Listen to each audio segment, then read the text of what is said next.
Assalamu Assalamu alaikum warahmatullahi wabarakatuh, everybody. I'm Preacher Mars, host of the SOS, the Shout Out Show. We got big news. We're coming up on our 300th episode on Wednesday. I would like for you, the audience, to be a part of it. In fact, I want to interview you. So if you're interested, what I want you to do is send your email address to permissiblelaughter@gmail.com. Again, it's permissiblelaughter@gmail.com. We'll get a link to you and let you know how you can be on the show and give your shout outs live. All right? So remember, it's a shout out show with Preacher Mars. I appreciate you. And for all of those who can't make the show, thank you so much for making me a part of your day. Talk to you soon. Bye.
For my ex-drug addict or wine head, All right, everybody. community activist.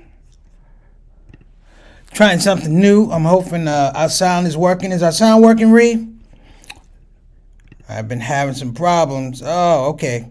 I'll figure it out. I will figure it out. So, everybody, please let me know if you have some sound.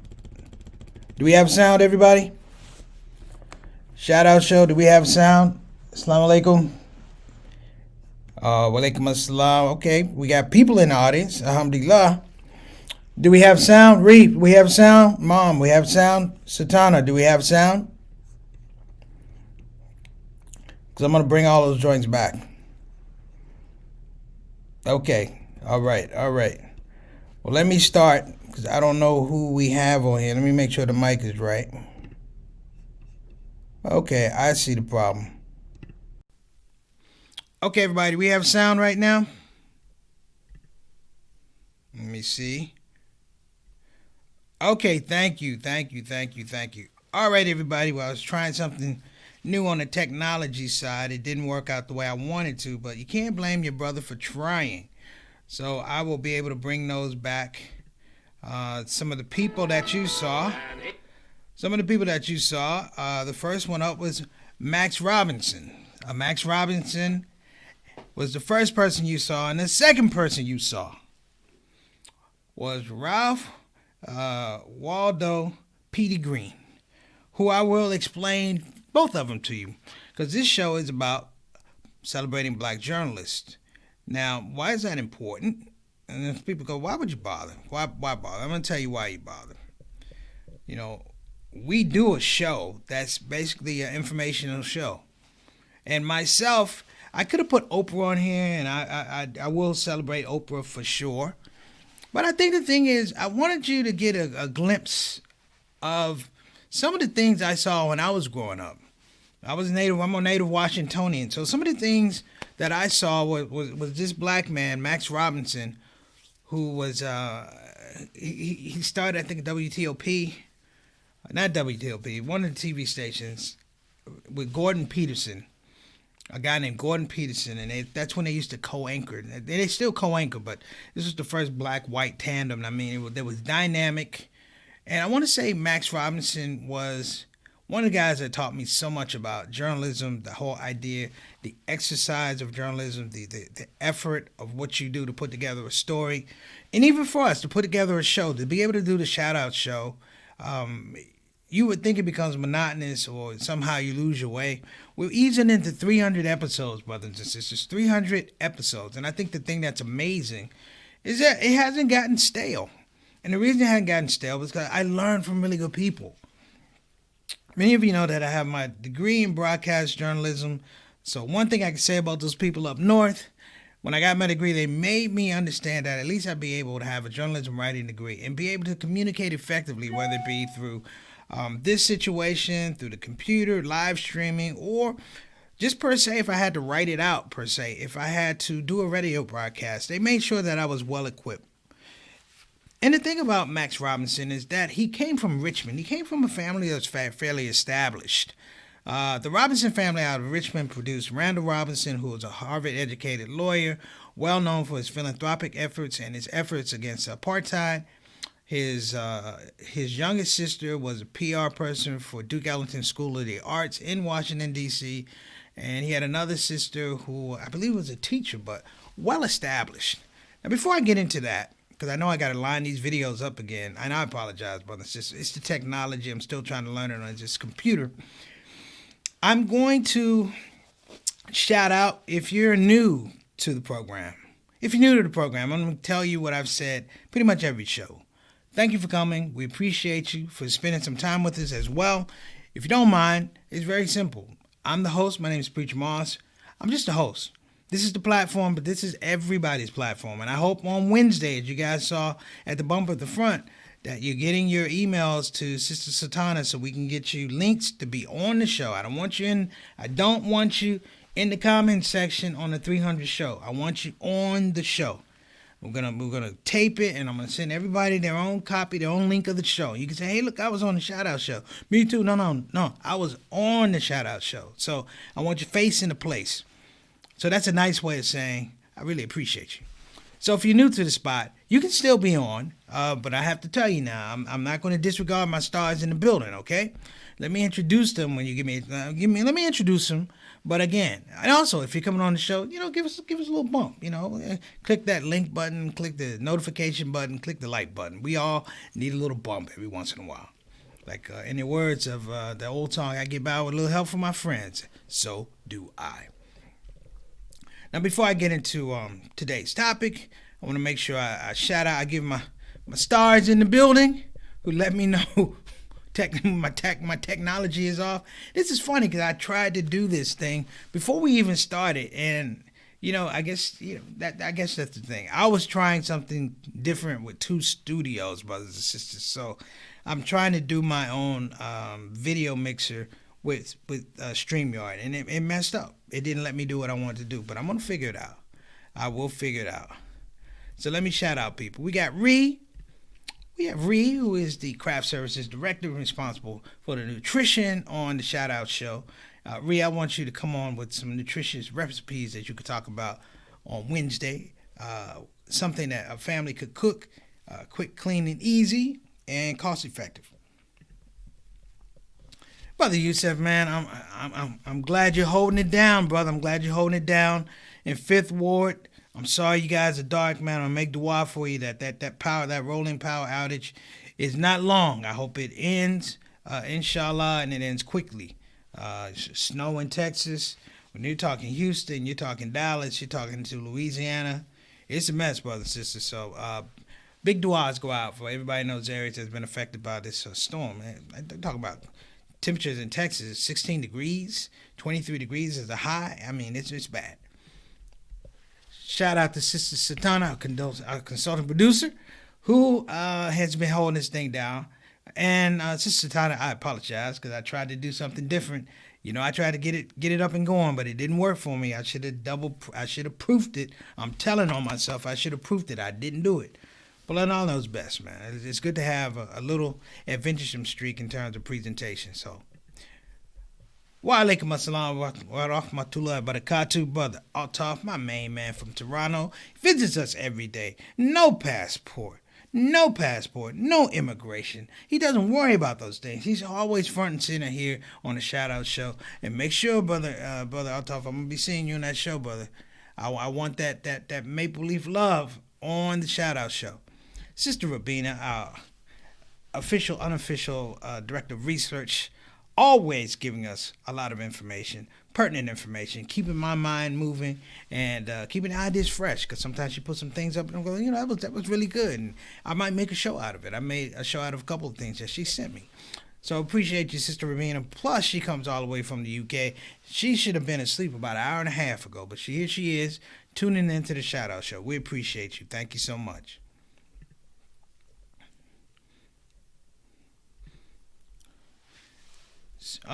It's a good note. Thank you so much, Reed. We're going to give a shout out to all essential workers who are on duty tonight, disaster duty, because I know Texas, the whole state of Texas got snowed on.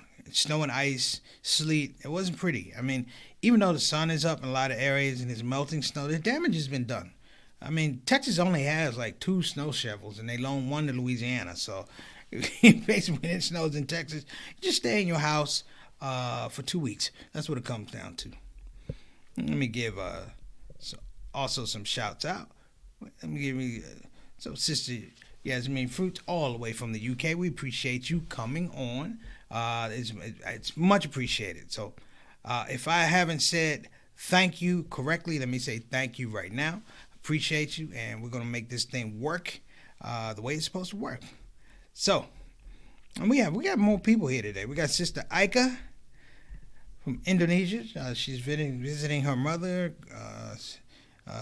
mother-in-law. I can't remember. I'm sorry, my memory. But we hope that your family is doing well.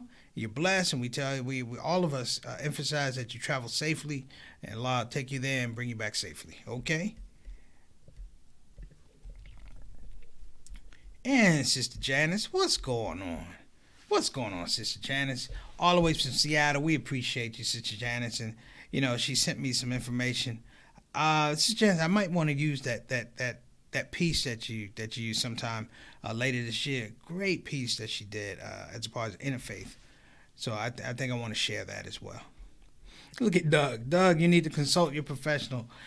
Doug is my sound guy. You see me, your sound guy just shows up to throw shots at you. I tried to figure it out on my own, Doug. It just didn't work, doggone it. So forgive the guy. Forgive your man. But at least I was adventurous. And if I'm going to go down, I'm going to go down in flames. I'm going to go down trying to be ambitious. Ain't no need going down half-hearted or scared. Go out ambitious. Okay. But Samir, alaikum assalam rahmatullah barakatuh. Samir hit me up with an idea regarding, I think it was the 25th anniversary of one of Tupac's albums. And I'm thinking about the idea. I'm going to have to do the research on it, Brother Samir, because I'm going to be totally honest with you. I like some of Tupac's music, but I wasn't like a huge Tupac. I wasn't a Tupac groupie. I wasn't like a Tupac fan. I was a Tupac fan, but I wasn't like all into his music. I caught some parts of it. Early part of it is a reflective mood, and some parts I just, I wasn't into. So that's just being honest. What you got for us, Sister Janet? A friend's daughter is in a children's hospital in Texas, and the water at the hospital is gone now. They do have electricity. Rest of the family's in a local hotel with no electricity since last night. Can you send us? Let me know if they have somebody working with them, Sister Janice. If not, what I'll do is I'll figure out something. If they need assistance, I'm gonna do that. All right, I'm gonna do that. Okay. Yes, Doug, I can give you a call. Contract's about to be signed for Muslim Network TV. So we'll be talking. Here's somebody, brothers and sisters, you don't know, but you should know. This is a man, for all the tours I used to do over in the UK. This is one of the most stand-up tour managers in the world. This is Brother Fatullah Tahir, FT, that's what I call him, my brother. Beautiful brother, man. Thank you so much for tuning into the show, man. He runs a company. I don't know if he's still doing it. He ran a company called Marble Management. Man, they were professional. They were on time. I can't say all the clients they work with, the comedians they work with were professional. But we tried to be, and I always respected the guy because you know what? When you're traveling and you're performing, there's some hardships, and they really, really went out of the way to make sure that it was a very balanced environment, and we got to our shows and we did the things we were supposed to do. We got paid and things like that. So big shout out to you, Brother Tahir, man. I hope everything's well. How many babies you got over there, man? Last time we talked, you got married. I know you probably got 3 kids over there, brother. You look like a 3-kid guy. In any event, man, assalamu alaikum wa rahmatullahi wa barakatuh. Okay, they're fine. Managing, like you mentioned, all of Texas is having challenges. Okay, if not, you have my direct number, Sister Janice. If they need help, whatever I could do in my capacity, I'll definitely try and help, okay? All right, brothers and sisters, feel free to chime in, but I am going to attempt here to bring back... I'm not going to bring it back. I'm going to bring it back. The first guy that you saw on the introduction is Max Robinson. And I said something about Max Robinson. Max Robinson made me understand professional journalism. Now, for all of you who watch the Stephen A. Smiths and even the John Saunders and, all these guys on these sports casting joints, the Don Lemons, if you will, there was a guy who started this whole thing. And that guy, internationally and nationally, was Max Robinson. He walked in off the street to a TV station. He attended Oberlin College, didn't graduate, went to the service, came back, and he wanted to do this thing. It's just certain things when you have a skill and innate talent, it just jumps out. They hired this guy. He was working around the studio, sweeping up, literally setting up sets. And they saw something in him. He was a good-looking guy. He was charismatic. They asked him to go into the television station, the sound stage, and they said they were testing the mics. And they asked him to read a few things. And he was so impressive from that spot that they made him basically the first black news anchor in the United States. Well, he was definitely the first black national news anchor. They used to do news briefs with him, Peter Jennings, and Frank Reynolds. These are all heavyweights back in the late 70s. Him, Peter Jennings, and Frank Reynolds. And they would do these things called news briefs. Now, you can imagine back in 78 and 77 just watching this guy on TV that looked like me. And not only did he look like me, but he looked like me. He was from Richmond, Virginia. So he had that southern thing, but he had that finesse. And he was good, people. He was good, Now, I went on to college when the reality was I wasn't going to be an engineer. My second choice as a major at Marquette University was journalism. One of the things that fueled me to be a journalist was thinking about Max Robinson. thinking I could be like Max Robinson. I didn't know all the nuances of journalism, and I wasn't going to get it like Max got it. He was very charismatic. I had to go to school. He didn't go to school. He had it. But my point is, he was so influential in that role that we don't talk about him enough. And we should be talking about him a lot more. Now, I'm going to set aside his demons and things and his illnesses, and, he could be a little cantankerous and moody. Okay, it's the 70s. You're a black man in a space with not a lot of black people. But you made it work. So my thanks to Max Robinson for making it work. I remember being at Marquette University, and I signed up for a group. And the group was called National Association of Black Journalists, NABJ, National Association of Black Journalists. Now, at this point in time, I'm having a hard time in school trying to study journalism. I'm going to tell you why. Because they didn't let me be the kind of journalist I wanted to be. They already had one Max Robinson. That's one reason. The second reason was I was a D.C. boy. Born at Columbia Hospital for Women. That hospital is gone now. They tore it down. Also the hospital that Dave Chappelle was born in. Coincidence? I don't know. But I'm going to tell you this. There was somebody who didn't come up like Max Robinson that we all loved. And that man's name was Petey Greene. Ralph Waldo Petey Greene from Washington, D.C. Foggy Bottom, where my father used to live, my grandparents, they lived in Foggy Bottom, man. It was the hood. But Petey Greene spoke for the people.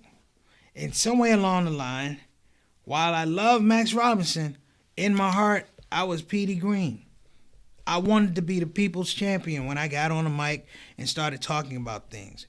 Even now, as a Muslim, I still, for my Muslim brothers and sisters, my African-American brothers and sisters, anybody who is downtrodden, I want to be the people's champion when we get there, right? Petey Greene basically ruled Washington, D.C. If you watch his I think it's on Quibi, it's live stream. I watched it today. It's called Adjust Your Color, The Truth About Petey Greene. Petey Greene was not a journalist, brothers and sisters. He was a heroin addict. He was an alcoholic. He was a thief. He spent 15 years in and out of prison.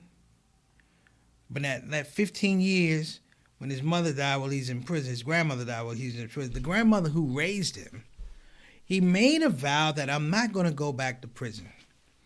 And he hooked up. Understand the history. He hooked up at a place called,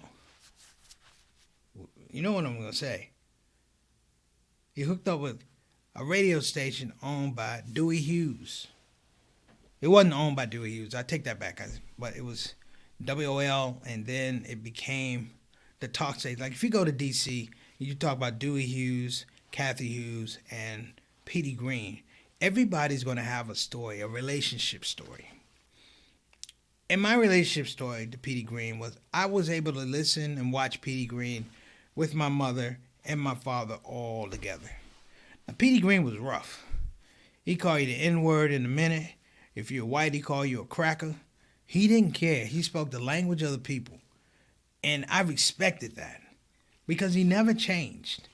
Petey Greene evolved into this person whereby his gravitas was that he loved the people. People say Petey Greene could have been an international star or a national star, at least like Max Robinson. But he loved the people. He didn't want to go around nationally. He wanted to make sure that the people of Washington, D.C. were taken care of. Thank you, Sister Tough. Black History Month, Max Robinson. It's first black on ABC 7. See how my mom's going through all this stuff, fam. And why is this important? Because at the time, I'm young. You know, the turning point for Petey Greene was when Martin Luther King was assassinated.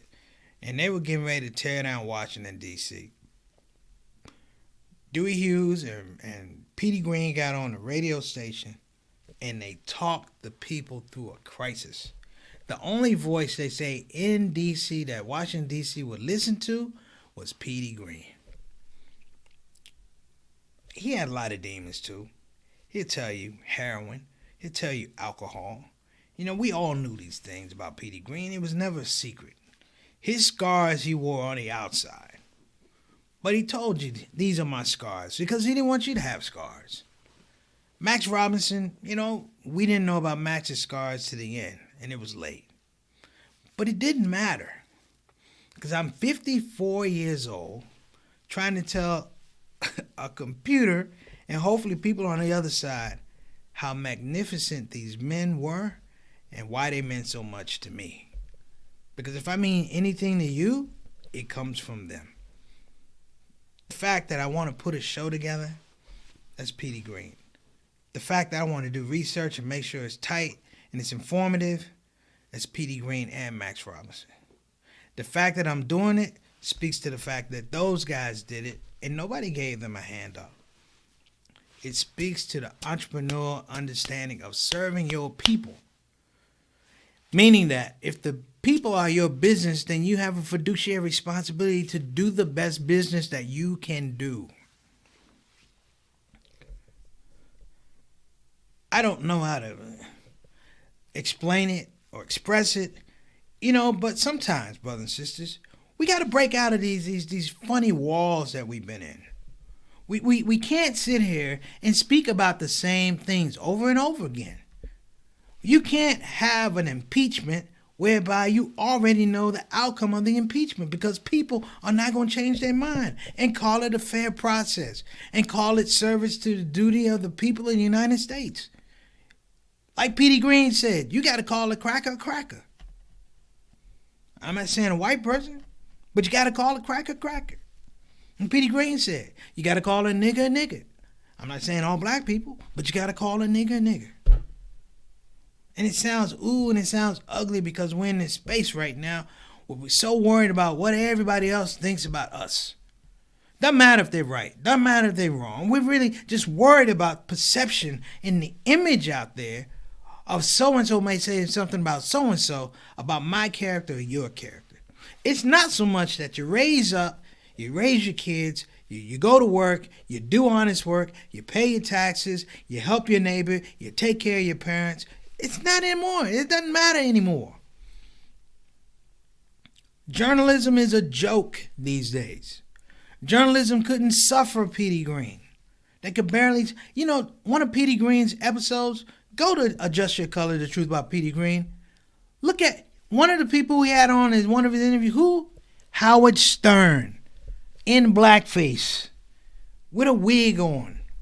But he talked to Howard Stern. And check out the way he talked to Howard Stern. He was a man of the people. I'm not saying he was couth. I'm not saying he was civilized. Hell, he went to the White House at the invitation of President Carter and he stole silverware. But he told you, I stole his silverware. And he told you why. And he talked to the people about it. And even now, I was like, I get it, Petey. I get it. Max Robinson, whom I deeply respect, wishes, in some regards, that he had a little Petey Greene in him. And Petey Greene definitely don't wish he had any Max Robinson if that wasn't going to happen. But I throw this out here because you have to know. Just yesterday we talked about what? Black Wall Street. About expression. We're talking about financial expression. People evolving their own cultures for the benefit of themselves. Well, that's what Petey Greene did. And that's what Max Robinson did. Max Robinson made me believe from afar. Petey Greene made me see it up close and personal. If you ever go to Washington, D.C., and you get lost, you see a black person downtown, ask him where Petey Greene's office is to help the underprivileged. You know what I'm saying? Petey Greene's name is on a building dedicated to him for his service and his loyalty to the people that he spoke to. And that doesn't happen much. I say it doesn't happen enough. But I'm going to employ all of you during Black History Month. Black history doesn't mean anything unless you do your homework. So I'm going to employ all of you to do some homework, do some due diligence. You know, I want you to, when you come on the show, I want you to have ideas. You know, we're doing the 300th episode on Wednesday. How do you think we get to 300 episodes? Seriously, how do you think we get to 300 episodes? Because I watched people before me, and these people simplified the process. All I had to do was come up with a process that I could personalize for my own self and make it work. But I saw Petey Green go from Petey Green on public television to Petey Green on BET. Yeah, he was on BET. One of the first show acquisitions for Bob Johnson's BET was Petey Green. And he didn't have it. I think they shot it at his house because they had a paneling. Well, paneling was cool back in the 70s. But I'm just saying, it was the natural part of it, brothers and sisters. So I'm going to leave you because I know everybody got things to do. If you don't mind, if you could just bear with me a minute, I'm going to try and find you just the last piece of Petey Green. You know, because Max Robinson would just say goodnight. Petey Green would say something different. Let me try to work it out. Be patient with me. You know, I have issues, doggone it. So don't be mean. Yeah. I'm going to there it is. Let's see. Okay. All right. Let me see here. So I have to move a little bit of something around with the sound. But let me just make my closing announcements here. And then you guys can enjoy it. I can get out of your space, okay? I want to make sure that I thank our sponsor for the show, BeFinanciallyIndependent.com. Again, that's BeFinanciallyIndependent.com. You can go to the website and submit your information, or you can call 1-800-679-3175. Again, that's 1-800-675-3175, and that will be an opportunity for you to speak to the Harriet Tubman of Debt Relief. Pulling people out of the slavery of debt, that would be Miss Maxine Cade, okay? So, you're right. We all have issues, some deeper than others, bro. You are exactly right. And there's the website, just in case you don't get it. I know I put it on the bumper, but one more time, again, that's permissiblelaughter@gmail.com. And again, shout out to our sponsors, BeFinanciallyIndependent.com. You can go to the website, or you can call 1-800-679-3175. Get yourself out of debt today. All right. Thank you guys so much. So give me a minute. I'm going to cue this up, and I just want you guys to see Petey Green. All right?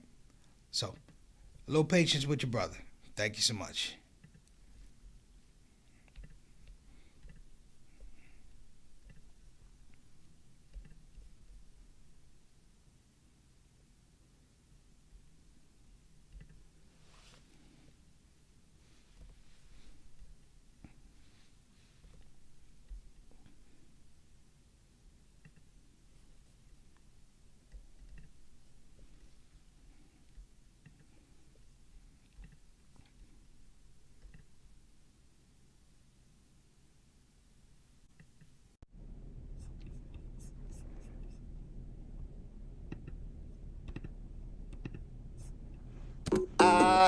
Yeah.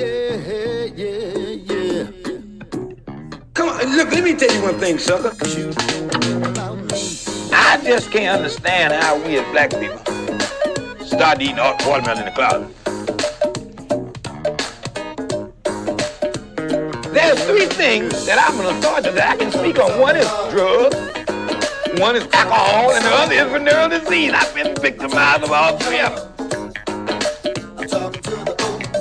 He was one of the first people who say things in a shocking way because they want to shock people into thinking about that issue. You know, people use drugs because drugs is good. Between 1967 and 1983, he spoke to and for people who had often been voiceless. And I think about how I've changed, and would I ever be able to help somebody? The evidence evidently is that there were white people who were responsible. You know, I don't know why we hate each other. There, everybody was in the consensus that Petey was the voice that needed to be on the microphone. He was a fighter. He was a fighter. And I don't believe that his dream is anywhere near getting fulfilled. If you're going to really try to make some changes, you really need to know what you're dealing with. He had such influence. Please listen to what I'm saying tonight. You know they say that misery.